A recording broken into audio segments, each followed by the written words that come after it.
Bueno, entonces, esto es nada más a modo de repaso.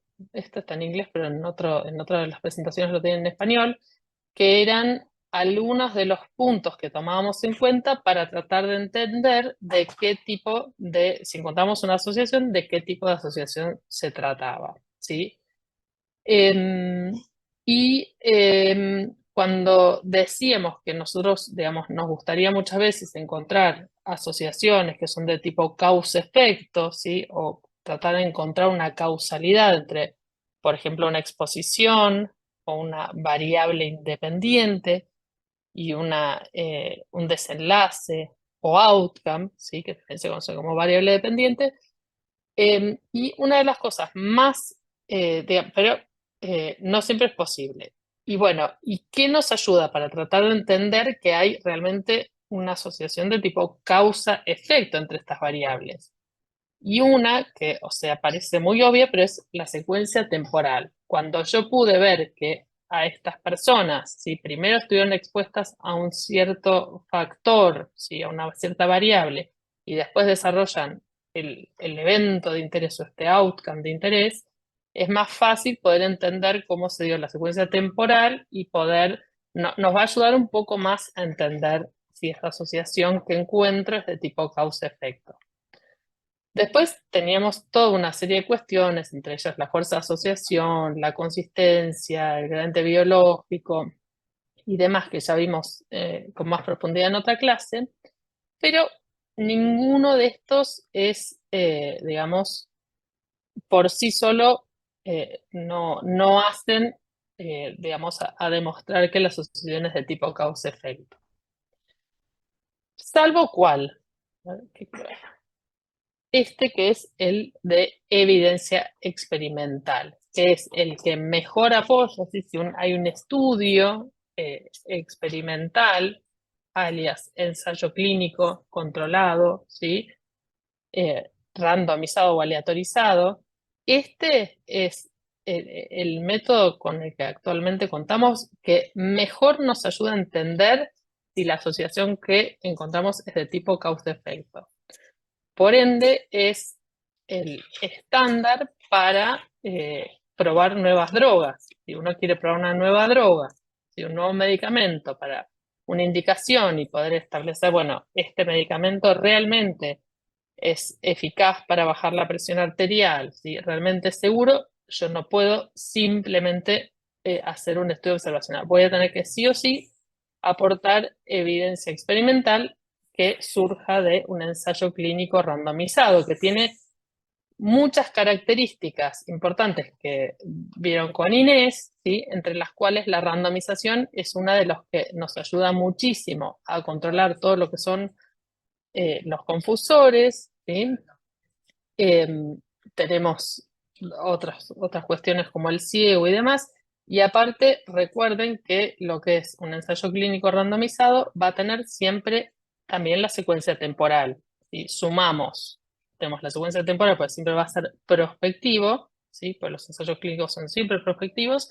Y aparte tiene esta técnica de la randomización que aporta mucho valor, entre otras cosas, para controlar de la mejor forma que se puede los posibles factores confundidores.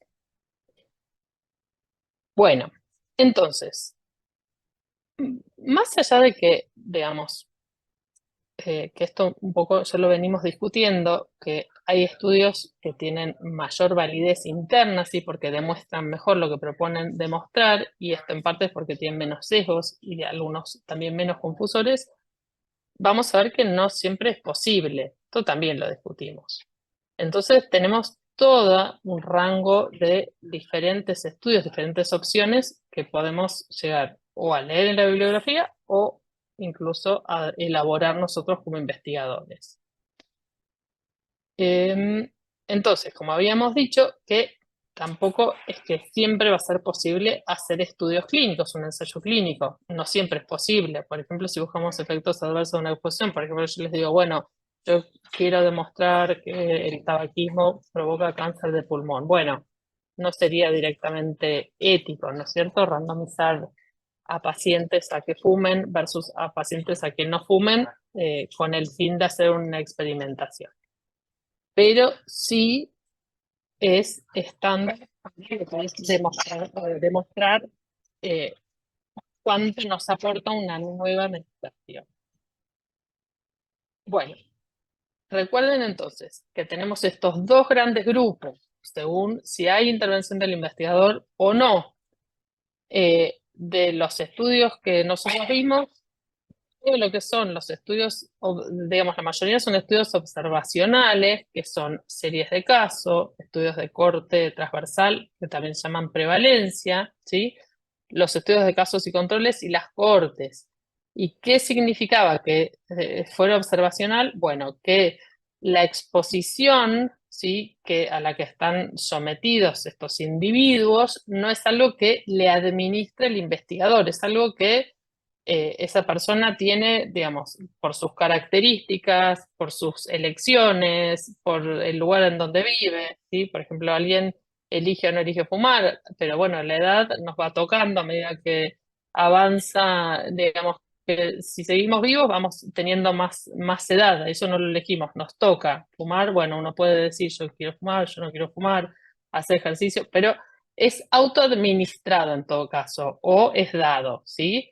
Y eso es lo que nosotros vamos a observar. Bueno, a medida que aumenta la edad, aumenta la enfermedad cardiovascular. Si fumo, tengo más riesgo de tener enfermedad cardiovascular, ¿está bien? Pero nosotros como investigadores observamos a estos individuos por diferentes motivos, están expuestos a estas variables de interés. En cambio, ¿sí?, en el estudio experimental, esta variable, esta exposición, ¿quién la administra? La administra el investigador. ¿Y cómo la administra? Bueno, la administra, primero selecciona a este grupo, un grupo con ciertos criterios de inclusión-exclusión que hacen que sean relativamente homogéneos, y a este grupo lo divide en dos o en más grupos. ¿Y de qué forma los divide? Los divide de forma randomizada, o sea, o aleatorizada, o sea que es al azar. Entonces, a mí me puede tocar estar en la rama A o la rama B por un tema del azar y no por ni mis características basales, ¿sí?, ni mi edad, ni mi sexo, ni si fumo o no fumo. Solo por una cuestión de azar puedo quedar en un grupo o en otro grupo. Entonces, cuando esa variable independiente, que es ese medicamento que estoy estudiando, puede tocarle, le tocan los de la rama A y a los de la rama B les toca placebo, bueno, esto es algo que se eligió al azar. Entonces, ¿en qué nos va a ayudar mucho? En controlar algunos sesgos y sobre todo en controlar mucho los factores confundidores. ¿Está bien? Más allá de si la exposición o variable independiente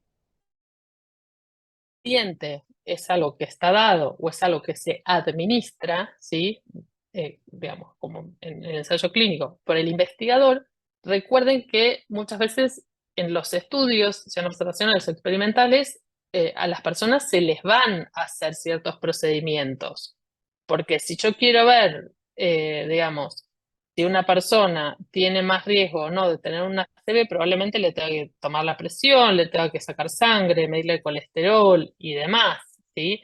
Más allá de que esa persona le tocó tener la edad que tiene, le tocó el sexo que tiene y eligió, digamos, ciertas cuestiones, ¿sí? Y yo estoy observando eso, una de las formas para que yo lo pueda observar, digamos, con más elementos, va a ser que yo tenga que hacerle algunos estudios complementarios, ¿está bien?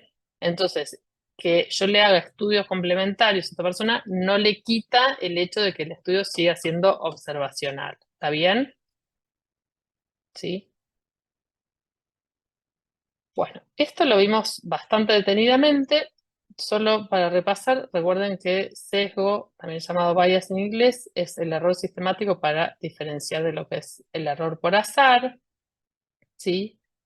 Esto también lo vimos, que lo que son los sesgos, teníamos los dos grandes grupos, están los sesgos de selección, ¿sí?, que hacían que yo terminara eligiendo, digamos, de en base por ahí a la exposición que justamente quería estudiar o en base al outcome de interés, terminara haciendo que los grupos fueran muy diferentes entre sí, entonces eso me podía, por este tema, me podía generar un sesgo que significa que voy a estar estimando, ¿sí?, de forma incorrecta lo que sería, lo que yo quiero estimar, que es un parámetro que tendría que estar en la población, y como mi estudio tiene un problema, yo lo voy a estar estimando de forma incorrecta. Entonces, lo que yo me proponía hacer, que era estimar algo, ¿sí?, de forma precisa y que tuviera como un valor de verdad, en realidad me voy a estar desviando de eso que yo quiero estimar.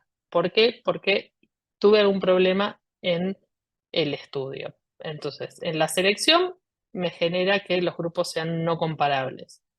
Y los sesgos de información hacen que de algún modo yo esté midiendo mal, ¿sí?, eh, la información justamente sobre la exposición o sobre el evento, entonces me termina por ahí diluyendo una diferencia que existe o me termina agrandando la diferencia entre los dos grupos de lo que realmente ocurría, y esto no se debe a lo que realmente sucede y que yo quiero estimar, sino que se debe a algún problema en alguna de estas fases, ¿sí?, del estudio, que va desde el diseño, la conducción, el análisis o la interpretación.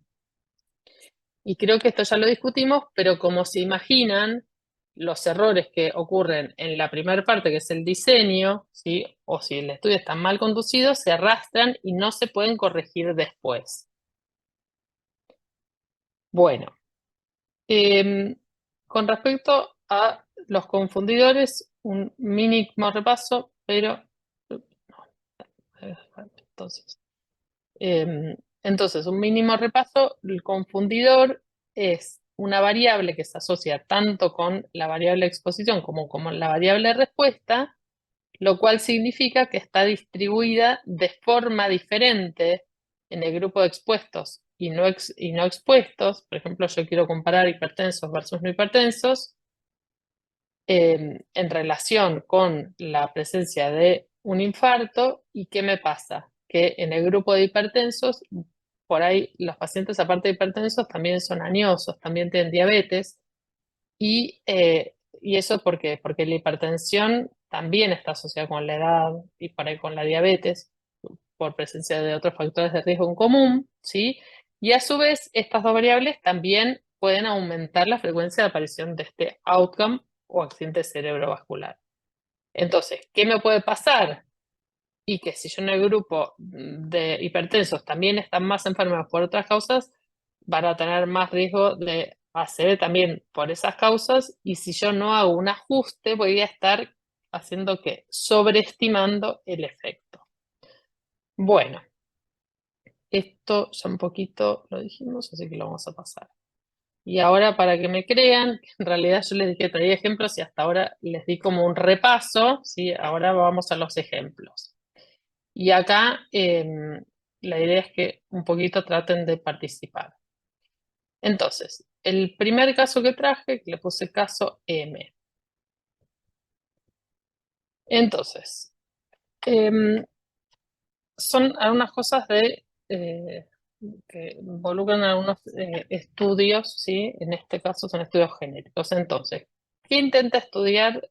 ¿Qué se intenta estudiar acá que hacen estos autores? Bueno, quieren ver si los polimorfismos, y los polimorfismos son cambios en algunos genes, en el promotor de este gen, que es el gen MUC5B, ¿sí? Y si hay algún tipo de asociación con un problema pulmonar que se llama con anormalidades pulmonares intersticiales, ¿sí? A ver, hay una cosa del Zoom que es que yo no puedo ver qué diapositiva va a venir después. Quiero ver acá. Entonces, acá les cuento cómo es lo que ellos quieren estudiar. A ver, la asociación. Bueno, entonces, si yo quiero evaluar quiero ver si me queda una diapositiva más. Bueno, está bien. Entonces, en este estudio quieren evaluar la asociación entre este polimorfismo genético y estas alteraciones pulmonares, ¿está bien? Toman 2.600 pacientes o personas, individuos en realidad, y a estas personas les hacen dos cosas. En el mismo momento les van a hacer, bueno, en el mismo periodo, les hacen una evaluación con una imagen, ¿sí? Con una tomografía, con otra,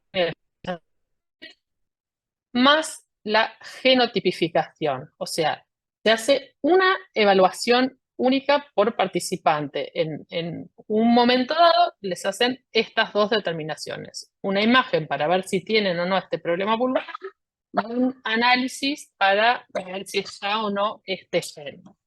Entonces, ahora les pregunto para que ustedes contesten por el chat, ¿qué tipo de estudio les parece que es este? ¿Qué tipo de diseño?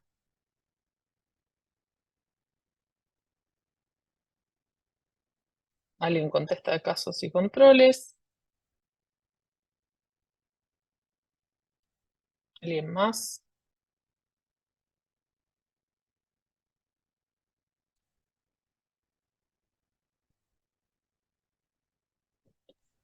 Contesta que podría ser una corte.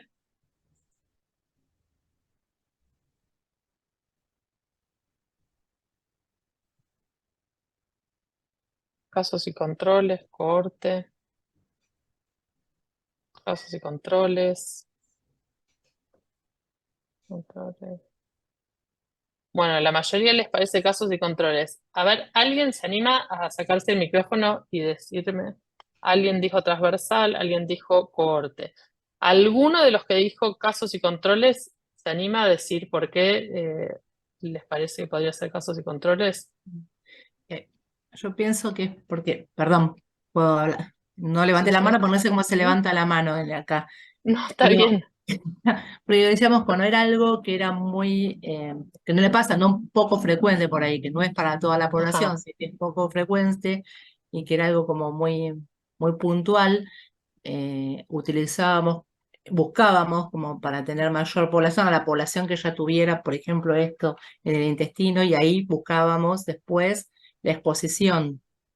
Porque si lo hacemos por cortes, como que teníamos que buscar un montón de personas más como para poder encontrar que esas personas tuvieran este problema en el intestino. Es- Está bastante bien justificado. eh, y me parece un planteo muy bueno para poder hacer esto, pero me parece que no es el diseño de este estudio. ¿Y por qué? Porque ellos toman individuos y a todos esos individuos les hacen la tomografía y la genotipificación. Y de esos individuos, en realidad ellos, cuando les hacen la tomografía y la genotipificación, ¿qué pasa? No saben quiénes tienen el problema pulmonar y quiénes tienen y quiénes no lo tienen. Tampoco saben quiénes tienen el gen alterado y quiénes no lo tienen. Entonces, el casos y controles, justamente lo que uno haría es, yo tomo a personas con el problema pulmonar y busco controles que no tengan el problema pulmonar. Y ahí sí les puedo hacer el gen a uno y a otro y comparar quién tiene el gen alterado y quién no.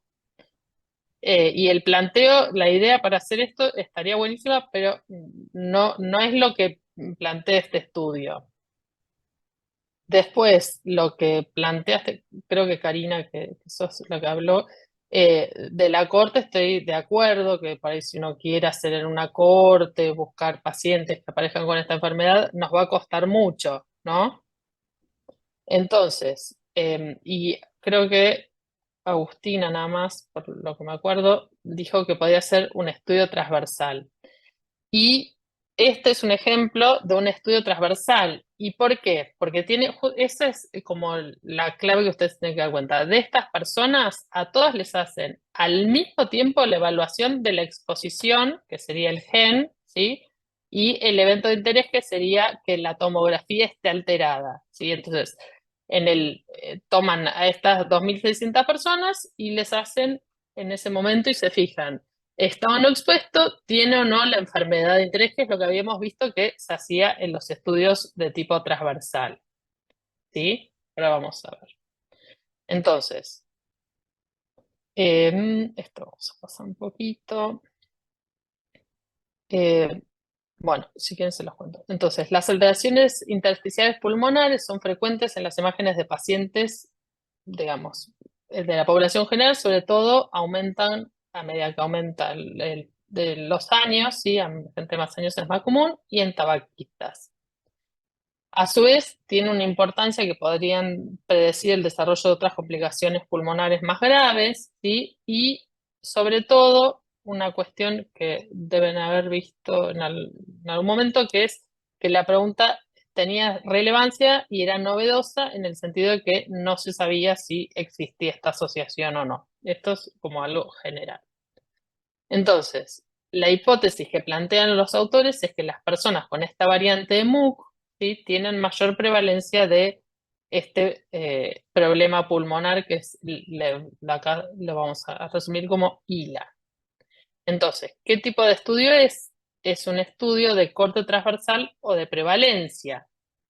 ¿Y por qué? Porque lo que hacen ellos es medir prevalencia de que ellos, a partir de hacer la tomografía de todas estas personas, van a medir quiénes, ¿sí? De todos estos individuos tienen la enfermedad pulmonar, de todos los que les hacen la tomografía, cuántos tienen la tomografía con esta alteración, con esta enfermedad. Bueno,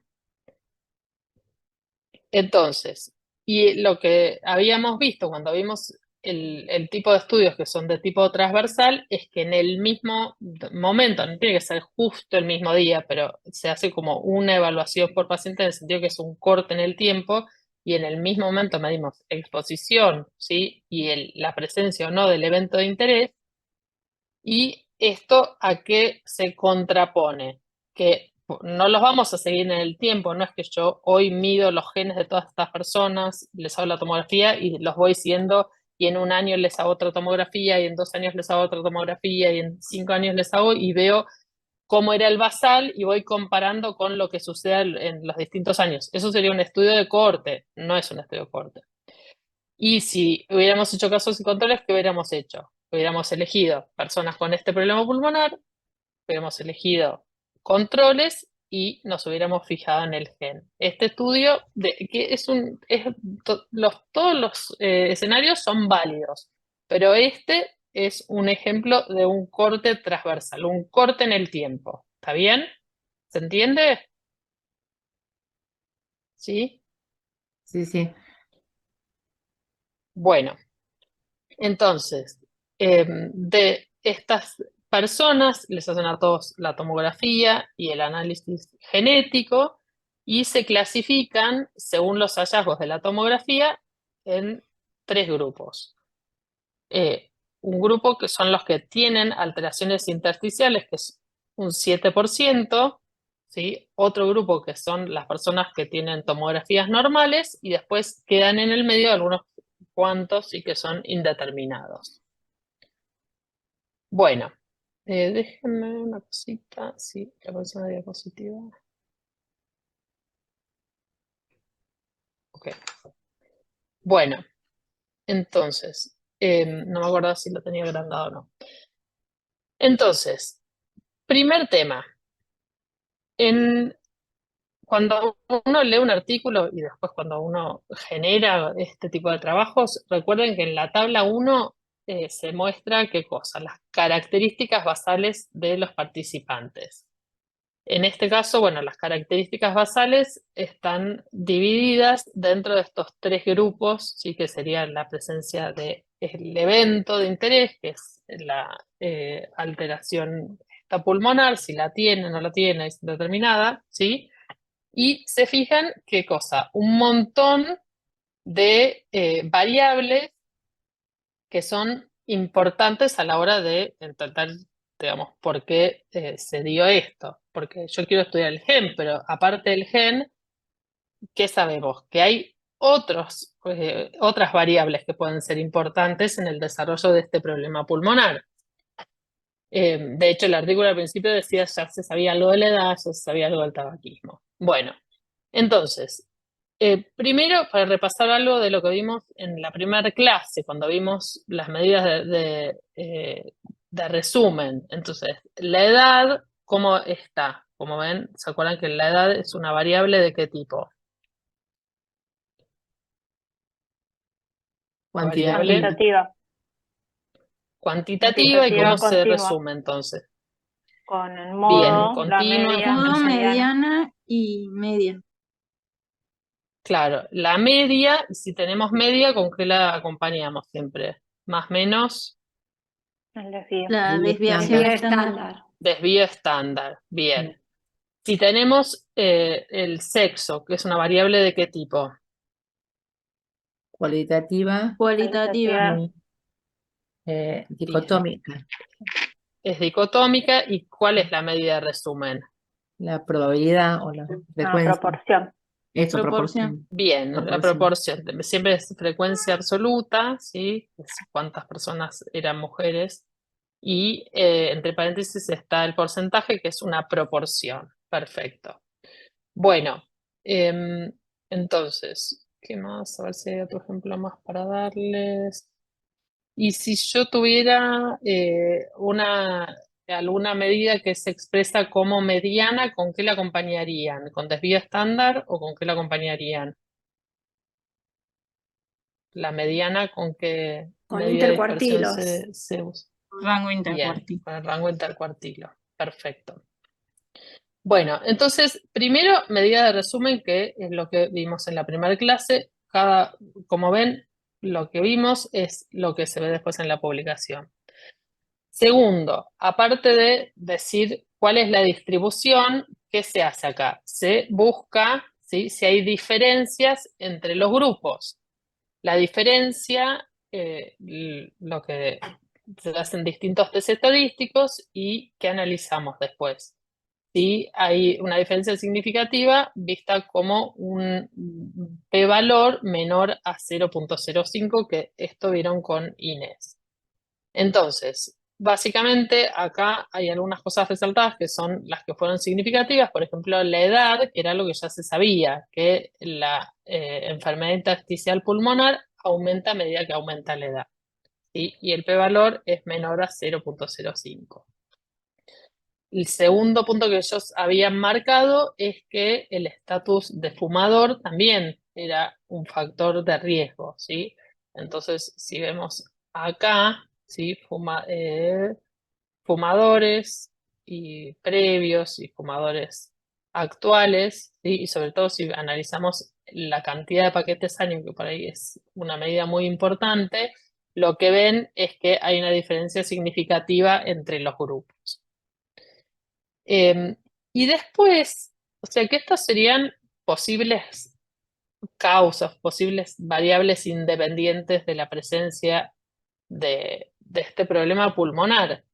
Pero, ¿qué era lo que nos pasaba con los estudios transversales? Que en realidad no sabemos desde cuándo apareció esta enfermedad, ¿sí? No sabemos, digamos, desde cuándo, si fue antes de fumar, después de fumar. Lo presumimos seguramente que las personas fuman y después les aparece esto. Pero ¿qué nos puede pasar? Que a veces hay cosas que en realidad son consecuencia de la enfermedad. Estas podrían ser causas, pero también podríamos en esta misma tabla, como ahora les voy a explicar esto, pueden haber consecuencias. ¿Y a qué me refiero con esto? Esto les estoy diciendo, es un problema pulmonar. Y los problemas pulmonares se suelen asociar, ¿sí?, o suelen generar problemas, por ejemplo, en los test pulmonares. Uno que es difusión de monóxido de carbono, ¿sí?, y uno que son los de capacidades pulmonares o volúmenes pulmonares, quedan alterados. Entonces, irán alterados, ¿y cómo es esta alteración? Es significativa, es estadísticamente significativa, pero esto es una consecuencia, ¿sí?, de esta alteración pulmonar causa. Entonces, más allá de que no importa precisamente de qué tipo de estudio se trate ni nada, pero es para recordar que lo que nos pasa en los estudios transversales es que a veces nos puede costar entender cuál es la causa y cuál es el efecto. Por eso, muchas veces digamos, son estudios que no ayudan demasiado en establecer una asociación que es de tipo causa-efecto, ¿sí? Por lo que el ejemplo que vamos a encontrar diferencias entre los grupos, ¿sí? Y algunas diferencias entre los grupos, más que ser la causa del problema pulmonar, es la consecuencia del problema pulmonar, ¿sí? ¿Se entiende?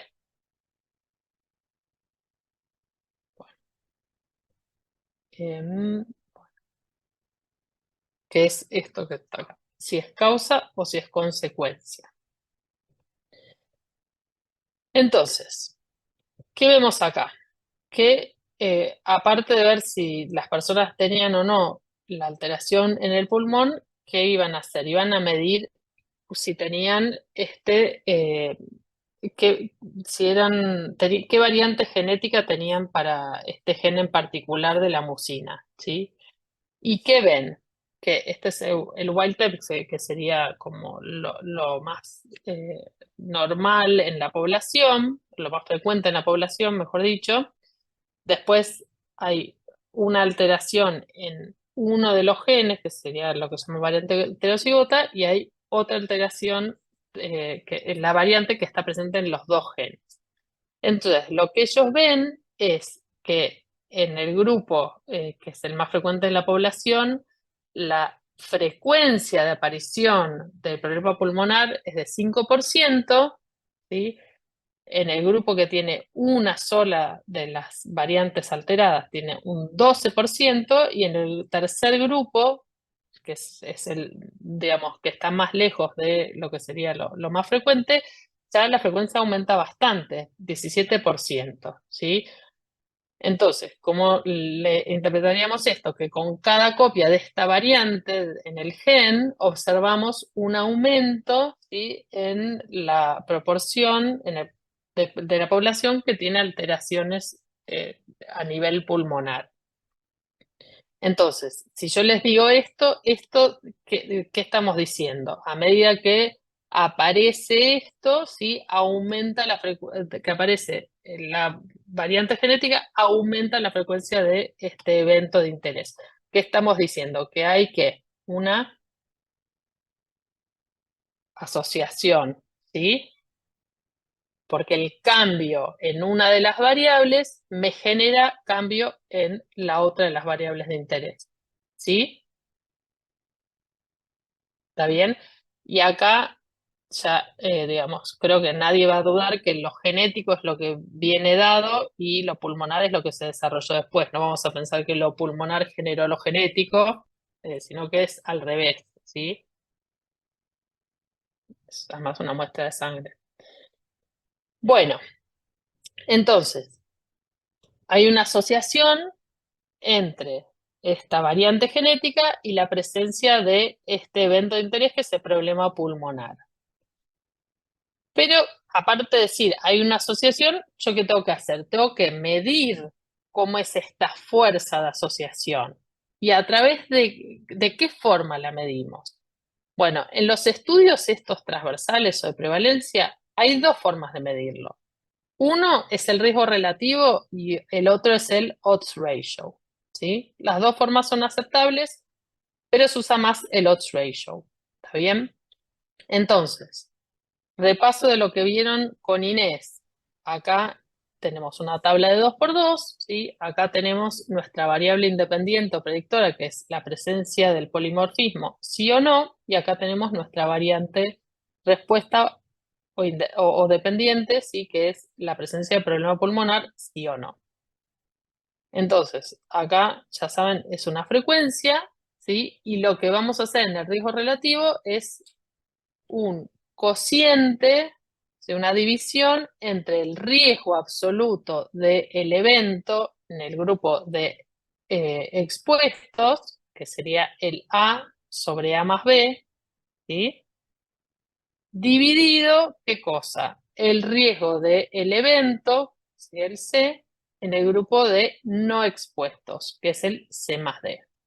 Y esto es un riesgo relativo, es la división entre el riesgo absoluto del evento en expuestos versus no expuestos. Bueno, entonces, ¿Te puedo hacer una consulta? Sí. ¿No es que el riesgo relativo solamente se puede obtener a partir de estudios de cohorte? Porque es donde obtenés las incidencias. Sí, esto en realidad se llama razón de prevalencias. Ah, Es ok. como decís vos, se llama razón de prevalencias y les digo, no es tan usado, pero Ah, acá bien, está ok. justamente. Ahí va. Es una Gracias. razón de prevalencias. Perfecto. Se puede usar, no está mal, pero no es lo más común. ¿Está bien? Así que está muy bien tu pregunta. Es una razón de prevalencias, existe, se puede hacer, no es lo más común. En general, por eso les decía, se usa el odds ratio. Bueno, entonces, acá, como yo les estoy viendo la fotito de ustedes, no había visto. Entonces, ahí quiero pasar uno para atrás. Entonces, si yo hago el riesgo del evento en expuestos versus no expuestos, o sea, riesgo relativo, me da 2,14. ¿Qué significa tener un riesgo relativo de 2,14? Una asociación positiva entre ambas variables. Bien, hay O sea, un está factor bien, de es una riesgo asociación sería. positiva, hay un Que es un factor de aumento riesgo. en el riesgo. Es un factor de riesgo, exactamente. Entonces, la presencia de em, tener polimorfismo se asocia con una probabilidad, ¿sí?, de tener este problema pulmonar que, de 2 veces, ¿sí?, mayor que ante la ausencia de esta variante genética. ¿Sí?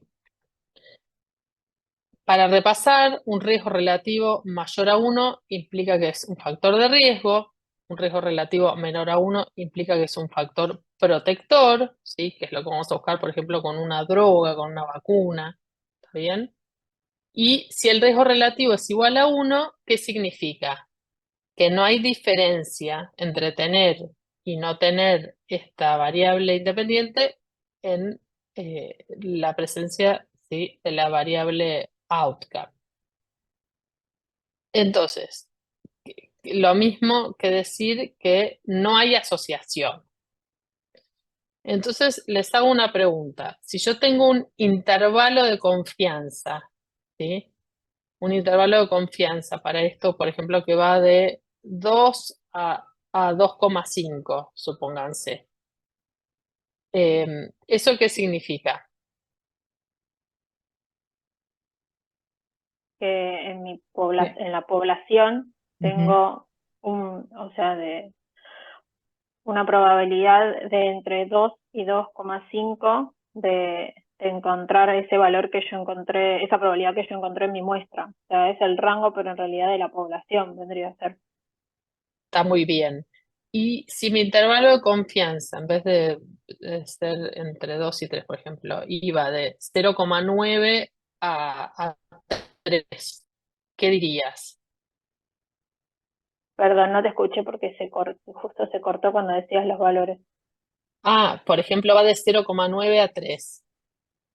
Y en ese caso o sea, está pasando por 1, entonces ahí ya no podría decir que se cumple en mi población. Claro, más que no es que se cumpla o no en la población, es que dentro de los posibles valores que podría asumir este riesgo relativo está el 1, y entonces si está el 1 significa que dentro de los posibles valores es que no hay asociación. Claro, Entonces no puedo claro, en algún asumir punto no que, se cumple.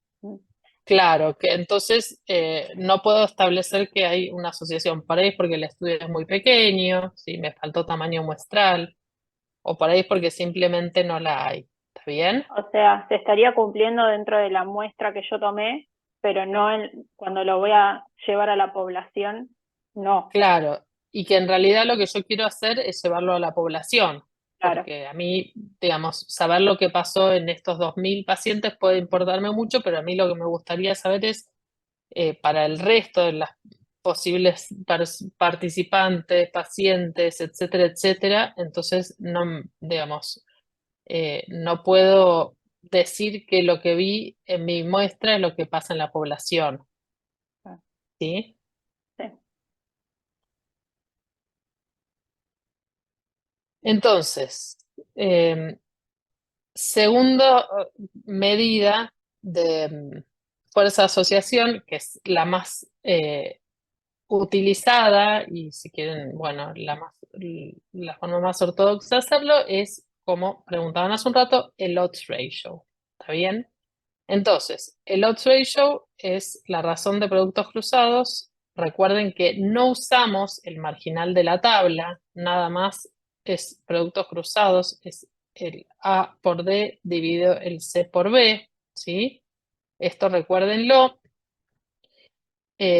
Y como ven acá, que se da vuelta acá, nos da ¿de cuánto? De 2,29, que si se fijan es muy parecido al valor que nos había dado antes, el riesgo relativo. ¿Y esto por qué es? Porque en realidad las dos medidas se interpretan de forma similar, ¿sí? Un odds ratio también mayor a 1 es un factor de riesgo, un odds ratio menor a 1 es un factor de protección, ¿sí? Si pasa por el 1 es que no hay asociación entre las variables que yo estoy estudiando.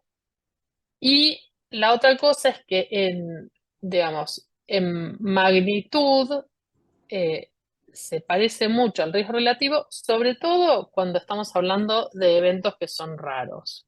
¿Está bien? Entonces, en estudios transversales es lo que más se usa, es verdad, pero lo otro también es factible. Después vamos a ver que hay un caso en el cual lo único que vamos a usar es el odds ratio. Mariela, ¿quedó Bueno, respondida tu pregunta? No, porque Mariela preguntaba en el chat justamente eso. ¿Cuándo uso riesgo relativo o cuándo uso ratio? bueno, entonces, sí, lo vamos a ir hablando, pero lo contesto ahora. Entonces, riesgo relativo es lo que más se usa, o no sé si es lo que más se usa, pero se usa, digamos, en estudios de cohortes. Se puede usar en estudios de cohorte y está muy bien. Odds ratio se puede usar en todos, ¿sí? Lo que no se puede usar nunca es riesgo relativo en los casos y controles.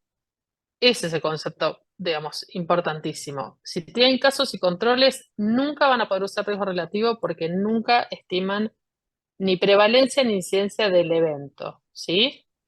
Entonces ahí nunca pueden usar riesgo relativo. En cambio, el odds ratio se puede usar en todas, ¿sí? Si el riesgo relativo es más de 1 y el odds ratio es más de 1, no es una asociación positiva. Una asociación positiva, sí, en realidad es que hay una asociación, sí, se puede decir como asociación positiva. En realidad se dice más que hay un riesgo, o que es un factor de riesgo o es un factor de protección. Pero por ahí en algunos lugares lo llaman como asociación positiva.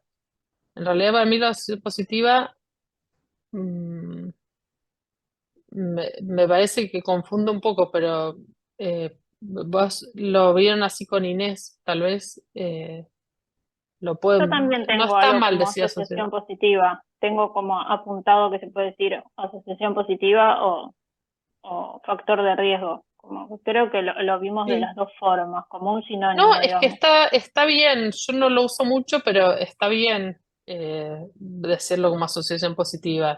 No está mal, está bien también y lo pueden decir así. Yo en general lo uso más como riesgo o protección, pero está bien también.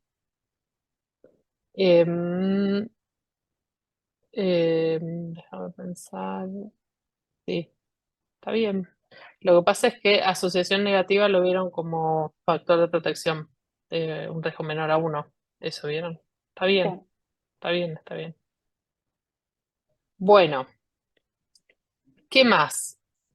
Entonces, yo les decía lo del intervalo de confianza, el odds ratio. eh, mm, Eso, si bien no sé si lo vieron con Inés, pero algunas cosas del intervalo de confianza se pueden calcular a mano, sepan que es algo muy estándar que arrojan los programas de estadística desde los más sencillos, ¿sí? Entonces, este es un ejemplo de lo que vimos hoy, razón de prevalencia, nos da 2,14, el intervalo de confianza era 1,58 a 2,9, ¿sí? También lo que más se usa en estudios de prevalencia es el odds ratio, da 2,29. Fíjense que es muy parecido a lo que nos dio a nosotros haciéndolo manualmente. El intervalo de confianza vemos que va de 1,6 a 3,2, ¿sí? Bueno, entonces, el intervalo de confianza no pasa por el 1, con lo cual nuestros posibles valores poblacionales, ¿sí? Si repitiéramos este experimento, el rango de valores posibles en los que podríamos encontrar el verdadero parámetro poblacional van de 1,6 a 3,2, con lo cual no pasan por el 1, con lo cual puedo considerar que hay una asociación, ¿sí? Y que hay significancia estadística.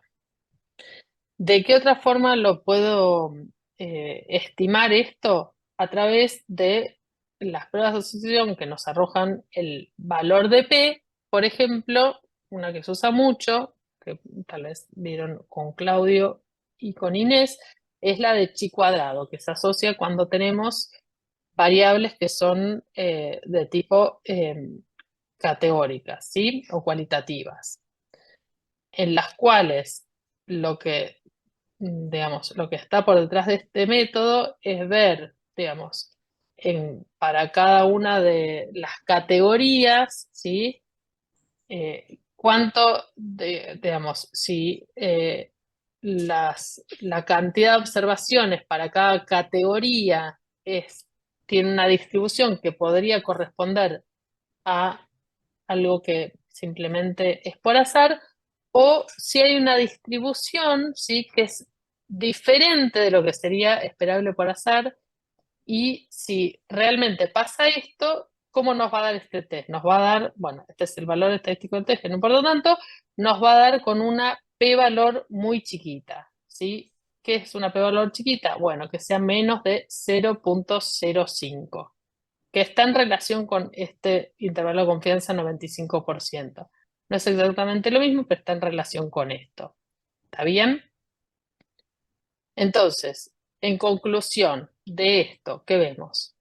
Hay una asociación, si llamemos la asociación positiva, o hay, digamos, esta variante genética parece ser un factor de riesgo, ¿sí? En el desarrollo de esta enfermedad. La fuerza de asociación la estimamos con tanto con riesgo relativo, el odds ratio, y nos da 2, o sea, tenemos un poco más del doble de probabilidades de tener este problema pulmonar en presencia de esta variante genética, ¿sí? Y esta asociación aparte es estadísticamente significativa, ¿sí? Y tiene este intervalo de confianza que va de 1,6 a 3,2. ¿Está bien? ¿Sí? Sí. Bueno. Entonces, bueno, acá está escrito un poquito lo que vimos recién. Y quiero ver cómo estamos de hora. Entonces, este es un ejercicio para que ustedes hagan una cosita. Hagamos este ejercicio, ¿sí? Para que ustedes practiquen un riesgo relativo, perdón, un odds ratio parecido a lo que hicimos recién, para que ustedes practiquen. Les doy para que lo hagan en 2 minutitos, ¿sí? Y lo pongan en el chat.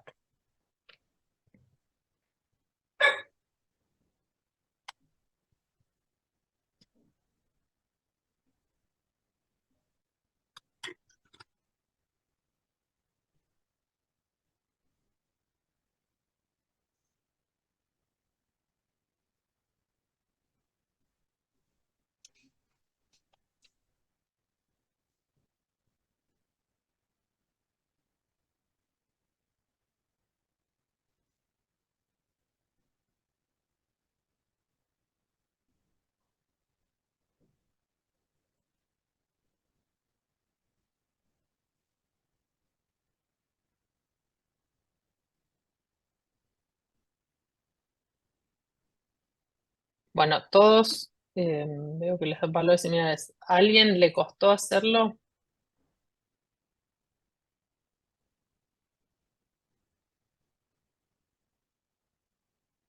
¿No? ¿Todos les pareció fácil?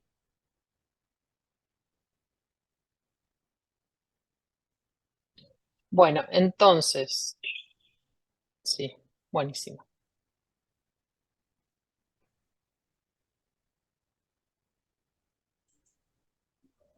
Entonces, recuerden que es la razón de productos cruzados, ¿sí? 6 por 2001 dividido 115 por 30 y nos da 348. ¿Está bien? Voy a ir para atrás para que también hagan esto, así vemos que todos les salgan las cuentas, hacer el riesgo relativo, aunque no es algo que se use mucho, quiero que practiquen para ver si pueden hacer bien estas cuentas.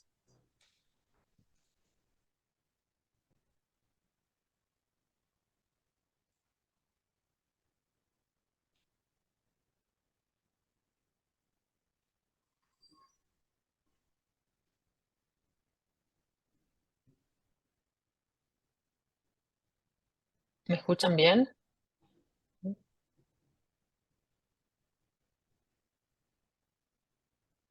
Sí, yo te escucho bien. Ah, bueno. Primero que se me habían desconectado las auriculares.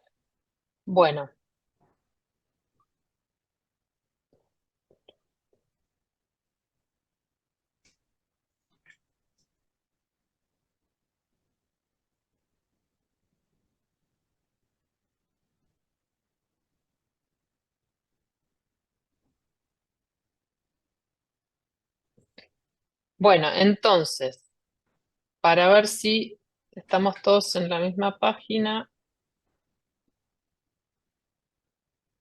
a mí me dio 3,08, que es lo que les dio la mayoría. Vi a alguien que le dio un poco diferente. Fíjense que hayan hecho bien la cuenta. ¿Cómo es la cuenta? Entonces, primero, ¿cómo lo razonamos? Tenemos una exposición, ¿sí? Que está presente o ausente. Tenemos un evento que está presente o ausente, ¿sí? Entonces, ¿cómo se razona esto? Es primero, ¿qué estamos viendo? ¿Cuántos casos de enfermedad tenemos en el total del grupo? Sí, porque es una proporción. Es 6 sobre 36, ¿sí? Que es el riesgo absoluto del evento en expuestos, dividido ¿qué cosa? La frecuencia del evento en el grupo, el total de las personas que están en el grupo de no expuestos, que no tienen el polimorfismo, que es 115 sobre 2116. Pues acuérdense, es proporción, es una partecita del total. Y este número está incluido dentro del total. Y nos da 3,08, que les dio casi todos bien. Al que no le dio bien, fíjese que si fue un problema de apretar mal el número o que hizo mal el procedimiento, ¿sí? Bueno, esto para ver que haciéndolo con la calculadora, digamos con el programa estadístico, nos da muy parecido que haciéndolo con la calculadora, ¿sí? Y para repasar, entonces, los estudios de corte transversal también se conocen como prevalencia y recuerden que más allá de la tríada epidemiológica que habíamos hablado, ¿sí? Una de las cosas que podemos llegar a medir, en realidad para poder decir que es una prevalencia de verdad, tenemos que hacerla en un tamaño muestral generalmente más grande, que es lo que se hizo acá, pero para analizar el concepto nos sirve, ¿sí? Que es el número de personas que estaban con ya el diagnóstico de esta enfermedad, que era este problema pulmonar, sobre esta población de riesgo, que son las personas que se evaluaron. Y recuerden que lo que tiene en particular este tipo de estudios transversales, que es que a cada individuo se lo evalúa, ¿sí? En un momento puntual para buscar si está o no expuesto a la variable de interés y si tiene o no el evento de interés. En ese momento, sí, que digamos, no, como les decía antes, no siempre va a ser el mismo día, por ahí es el mismo mes o dentro de los 2 meses. Pero esto es para diferenciarlo de que estos pacientes o estas personas no tienen un seguimiento longitudinal a lo largo del tiempo, es una evaluación puntual, ¿sí? Bueno, esto un poquito ya lo vimos. Entonces, ahora vamos a pasar a otro ejemplo. Esperen un segundito, voy a prender la luz.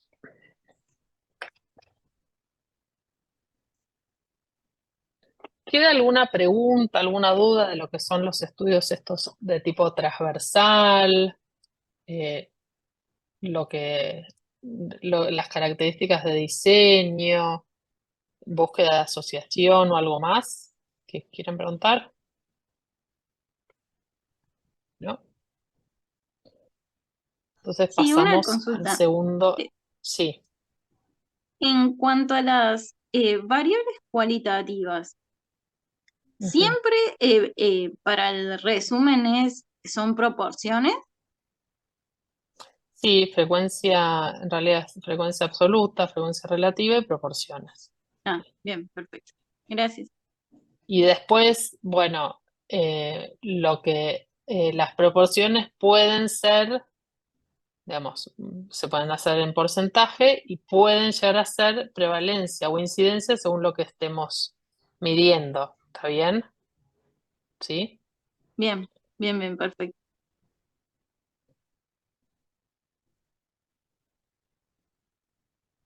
Bueno, ahora, este estudio es asociación, ¿sí?, de los niveles de leptina plasmática con incidencia de enfermedad de Alzheimer, bueno, y otras alteraciones en la resonancia magnética. ¿Qué tipo de estudio es?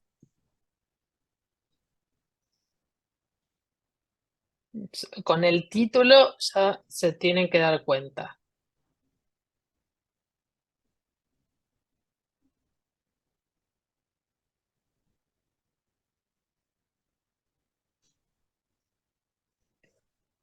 Si dice incidencia, ¿sí?, hay una medición de esta leptina, que es una determinación, ¿sí?, de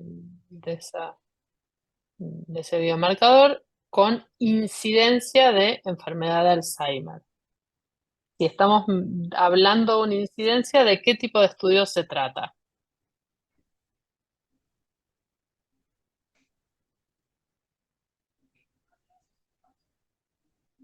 Ah, me están contestando en el chat. Yo veía Sí, que nadie me contestaba. Bueno, está muy bien orientados. Estudios de cohorte, sí, porque habla de incidencia, dijeron algunos, longitudinal, perfecto. Es un estudio longitudinal de cohorte, excelente. Ya me estaba asustando. Bueno, ¿qué tipo de estudio es? Entonces, es un estudio cohorte. Bueno, cohorte viene de esto que ya habíamos visto, que es un grupo de personas con algo en común, ¿sí?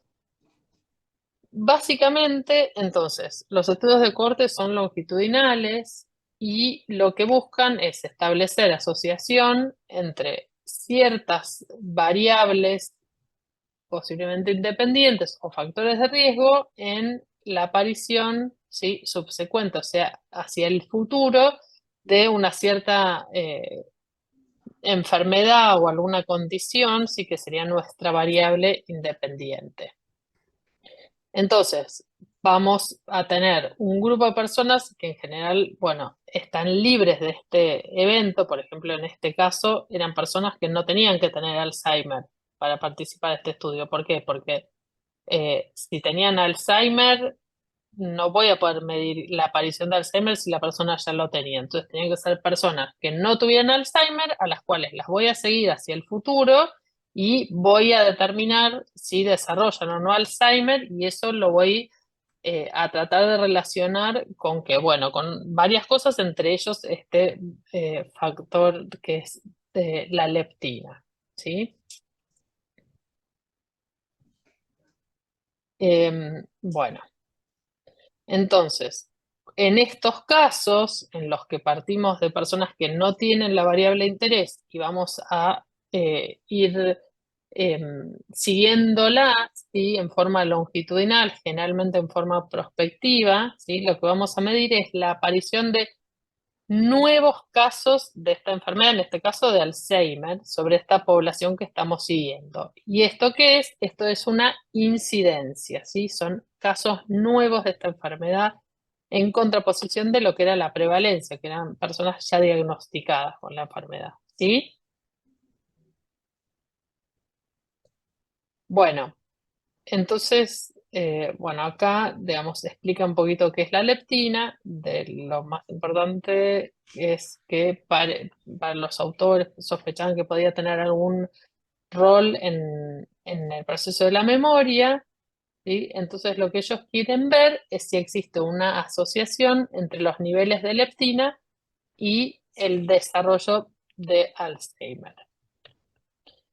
Entonces, es un estudio de corte prospectivo en el cual miden incidencia, como ya veníamos diciendo, y son participantes de otro estudio en realidad, que es el Framingham, que algo de esto ya discutimos y que además seguro que todos lo conocen, que es el gran estudio de corte en el cual se identificaron los factores de riesgo cardiovascular, que aparte de ese gran objetivo, se fueron haciendo como subestudios, ¿sí? Aprovechando que se habían recolectado muchísimos datos, que se había hecho seguimiento prospectivo de estos individuos, de ahí fueron derivando muchos subestudios. El anterior que les mencioné también era de Framingham. Bueno, entonces, hacen una evaluación basal, ¿sí? De 785 personas sin demencia, esto es para recalcar, y miden la leptina. ¿Cuál es el outcome o el evento, desenlace de interés? Incidencia de demencia y Alzheimer durante el seguimiento. ¿Está bien? Entonces, esto es para repasar otro concepto. Entonces, la leptina es este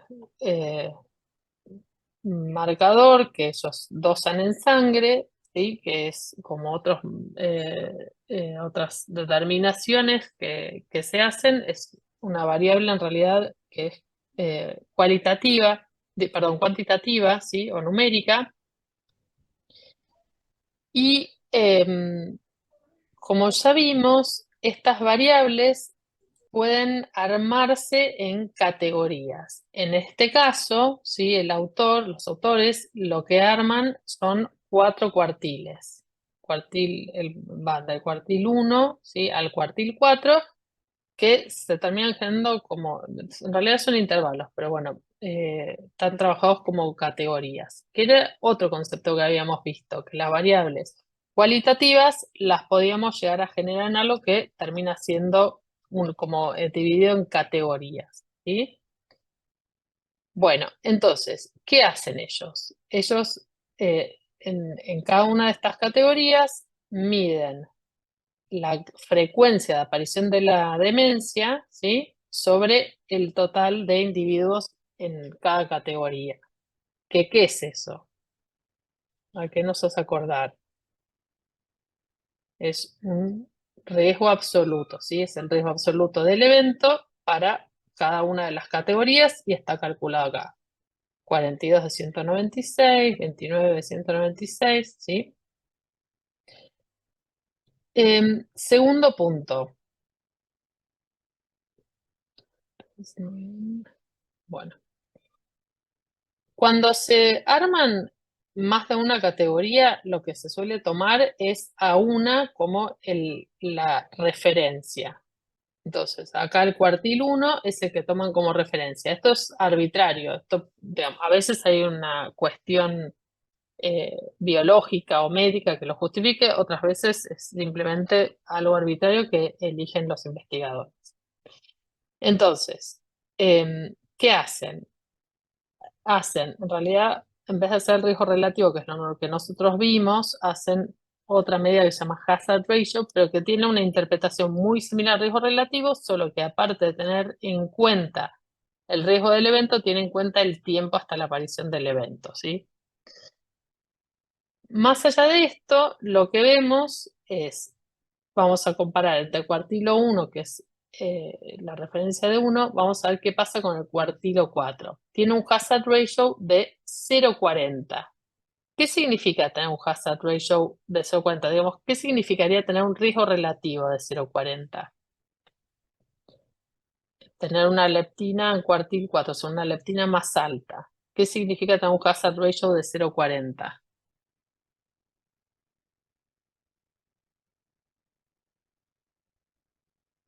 ¿Se contestó? Un Es factor un de factor protección. de protector. Factor protector, está muy bien. Entonces, a ver, perdón. Ya se habla. Entonces, si esto fuera un riesgo relativo, si un riesgo relativo menor a 1 es un factor protector. Y si miramos el intervalo de confianza, que está entre paréntesis, va de 0,23 a 0,71. ¿Esto atraviesa el 1 o no?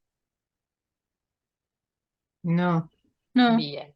Entonces, si no atraviesa el 1, parecería ser algo que es significativo desde el punto de vista estadístico. Y si analizamos el p-valor, ¿sí? ¿Cómo es el p-valor? Es menor a 0,05. Esto en general tiene que ser concordante, ¿sí?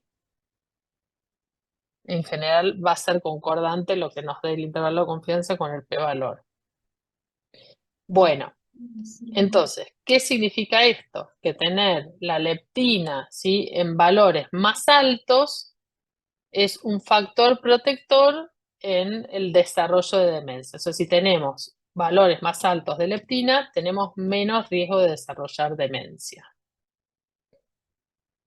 Entonces, para el ejercicio, les pido que rápidamente hagan el ejercicio planteemos lo primero, necesitamos la tabla de 2×2, planteamos entonces la leptina en el cuartil 4, como variable exposición, sin la leptina del cuartil 1 sería digamos, una diferente tipo de exposición y nuestro outcome o evento de interés es presencia o no de demencia. Entonces les pido que por favor, con esta ayuda de memoria, calculen el riesgo relativo, ¿sí? En base a estos datos, a ver cómo les da.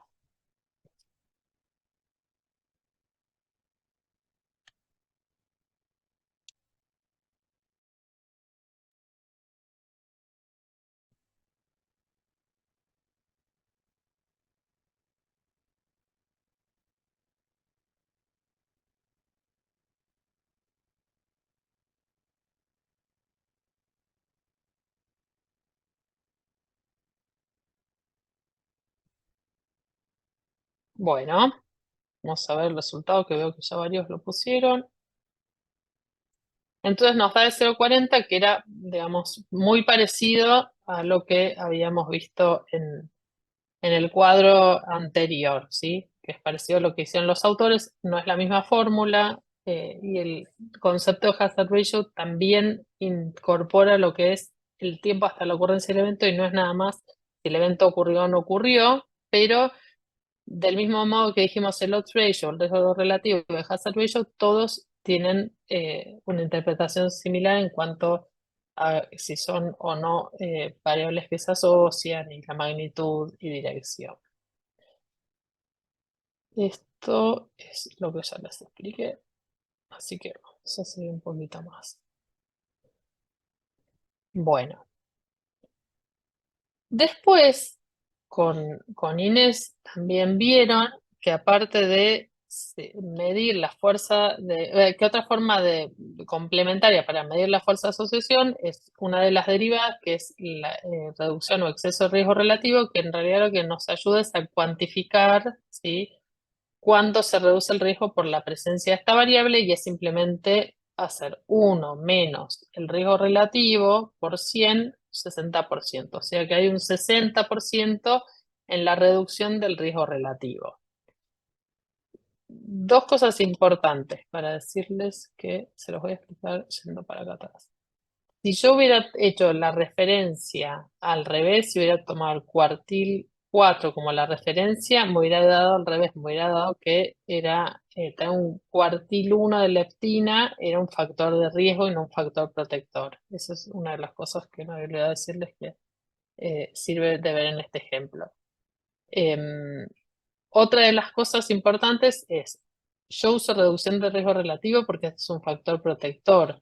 Si esto fuera un factor de riesgo, usaría el exceso de riesgo relativo, que en realidad es lo mismo, pero es 1 menos riesgo relativo menos 1, pero eso uno se da cuenta cuál utilizar sabiendo si estamos hablando de un factor de riesgo o un factor de protección. ¿Está bien? Y la otra medida importante que hacemos, ¿sí? Cuando estamos analizando una asociación, aparte de la fuerza de asociación, recuerden que es el impacto de una asociación. Y el impacto de una asociación, lo que uno primero hace es medir el riesgo atribuible, que también se conoce como diferencia de riesgo absoluto, porque justamente es eso, es una diferencia, es la resta entre el riesgo de absoluto del evento en expuestos menos el riesgo absoluto del evento en no expuestos, ¿sí? Y esto, digamos, en este ejemplo no tiene mucho sentido, se usa más por ahí en drogas, pero esto nos permite calcular el número necesario a tratar o el número necesario a dañar, que recuerde 1 sobre el riesgo atribuible, ¿sí? Bueno, acá el riesgo atribuible a mí me había dado menos 0,128. En realidad muchos dicen que no hay que ponerle el menos, sino que decir es un factor protector, pero la cuenta en sí da un número negativo y si hacemos 1 dividido esto nos va a dar el número necesario a tratar o a dañar, ¿sí? Porque en realidad eso es la interpretación que uno le dé. ¿Está bien? Em, Recuerden que cuando hablamos de riesgo atribuible, ya el valor en el cual no encontramos que asociación es cuando, como es una resta, em, el punto de no diferencia es el 0, no es el 1. Así que no se confundan esos dos conceptos, que a veces uno si piensa rápido por ahí o lo quiere memorizar, no. Recuerden que si es una resta, el punto de no diferencia, o sea, de no asociación, es el 0 y no el 1. ¿Bien? Si es menor a 0, como en este caso, sería un factor de protección. Si es mayor a 0, es un factor de riesgo. Pero muchos, ¿sí?, dicen que no se puede poner el menos, sino que decimos un factor de protección o es un factor de riesgo. ¿Qué más? Acá.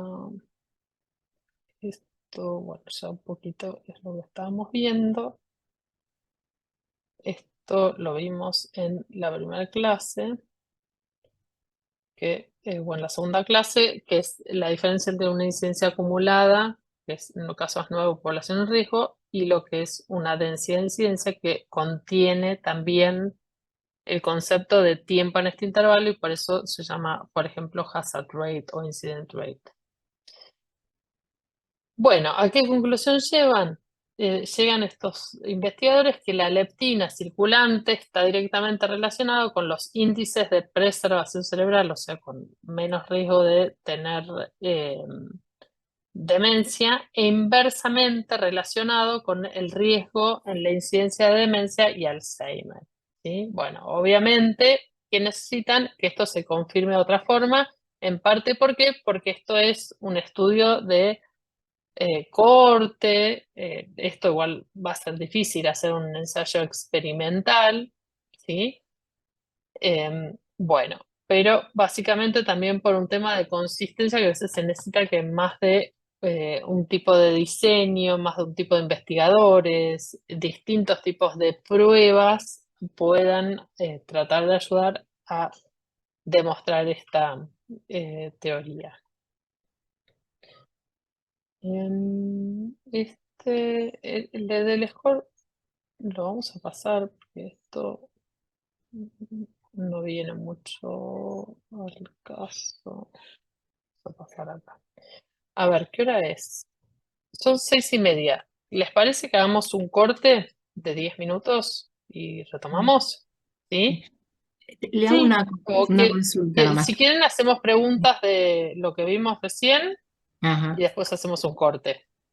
Ah, no, no sé si va ahora o después, pero como de incidencia y densidad de incidencia. Como que a mí Ajá, con el trabajo, cuando nos dieron los ejercicios para hacer, había un sí. caso, el 4 y el 5 donde nos daban en uno calcular la incidencia y en otro la Ujú, densidad de incidencia.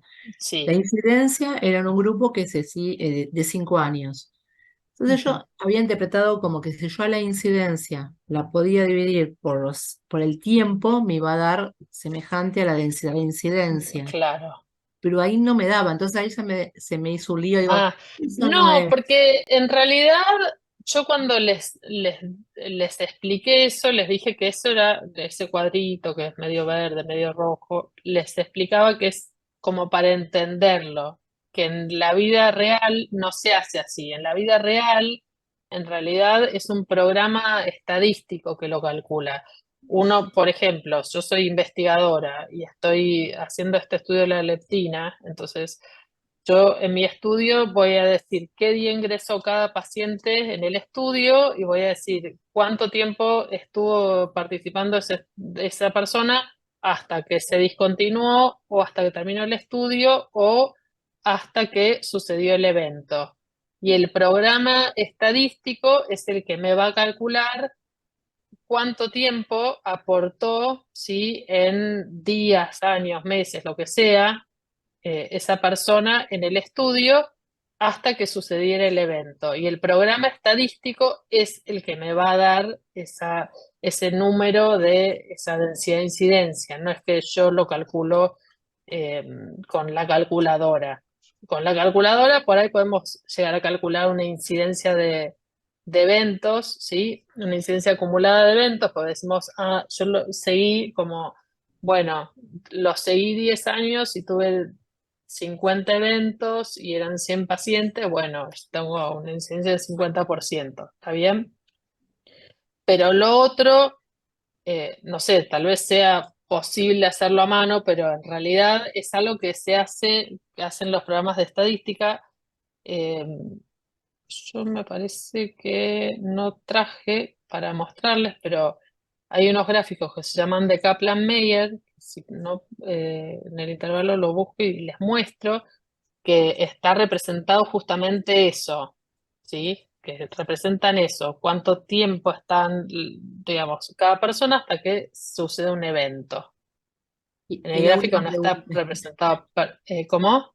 perdón, la última pregunta, como para redondear el Sí, tema es, si a mí, si yo, en este teníamos el 4 y el 5 y nos daban la relación, el riesgo relativo daba diferente, era diabético, diabético, no diabético y infarto. Infarto, diabético, no diabético. Y uno era de incidencia y otro era de densidad de incidencia. Entonces se llegaba a diferente riesgo relativo. Entonces, en la práctica, uno puede decir, no me doy cuenta cuál tengo que tomar, porque la práctica no me está diciendo lo mismo esos dos números. Me están hablando como bueno, que tiene a más factores. ver. Ese ejercicio era porque en uno tenías que, era como que ya estaba más resuelto, pero el único cálculo que decías era 60.000 pacientes año, por ejemplo, versus 30.000 pacientes año, ¿no? Es eso lo que me estás preguntando. Ahí No me acuerdo los valores, después los puedo traer también. No me quiero salir de la presentación. Pero en uno no hay que hacer tantos cálculos porque tenés la cantidad de eventos y después tenés la unidad de medida que son esos 1.000 o 10.000 pacientes año, ¿sí? Entonces hay que hacer una cuenta menos, ¿está bien? Y después, no necesariamente todos los estudios nos van a arrojar el mismo valor de riesgo relativo. ¿Por qué? Porque están hechos por ahí en distinta población, distinta edad, distintos factores de riesgo, porque pueden tener sesgos, porque pueden tener confusores. Entonces, uno no espera tener siempre el mismo valor exacto. eh, y esa más es un ejemplo, así que no tienen por qué coincidir. ujú, bárbaro. ¿Está bien? Ujú. A ver, todavía no sé una pregunta más. Bueno, hacemos un corte entonces Sí, sí. si quieren hacemos hasta -4 y seguimos. Bueno, nos vemos en un ratito. Dale, gracias.